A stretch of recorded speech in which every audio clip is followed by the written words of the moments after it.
quick video today. Wanted to talk about the National, which is today is day one of the National in Cleveland, National Card Show. I have never been to the National, but I've been to many big card shows in my life, and the National has a specific impact, and I wanted to talk briefly about some of those things that are sort of the takeaways from the National that I think are most important when folks are watching footage of the National, talking about the National, hearing things about the National as a whole, hearsay, what have you.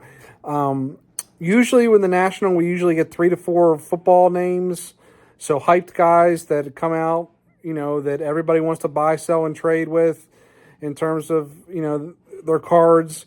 We usually get those hyped players that come out, so we'll know, who the names are, and then leading up to September. Vintage cards usually get a huge bump from the National because tons of vintage card deals are done at the National. A lot of vintage cards are highlighted at the National, so you'll see a lot of vintage cards making, a prominent visibility in terms of, their market, sale price, things of that nature. Another big thing at the National is Panini and Topps usually clear out as their redemption backlog a lot as people turn in their redemptions to get, black boxes or white boxes, product, you name it. But it's usually a redemption clear out stage so that, come August, there's a little more flexibility with those companies to, provide redemptions to folks in a normal manner.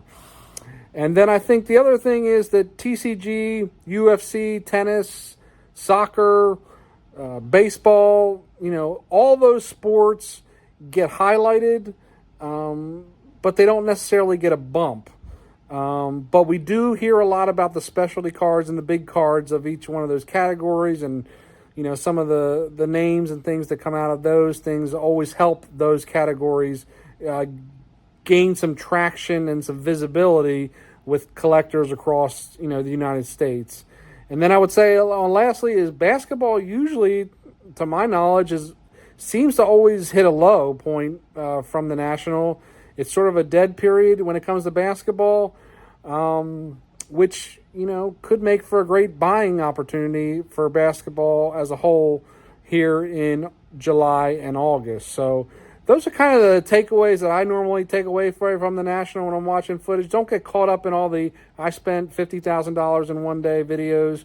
Be more concerned about the buzz and what you're hearing and the impact so that you can apply that card knowledge from the National to your card journey. That would be my recommendation.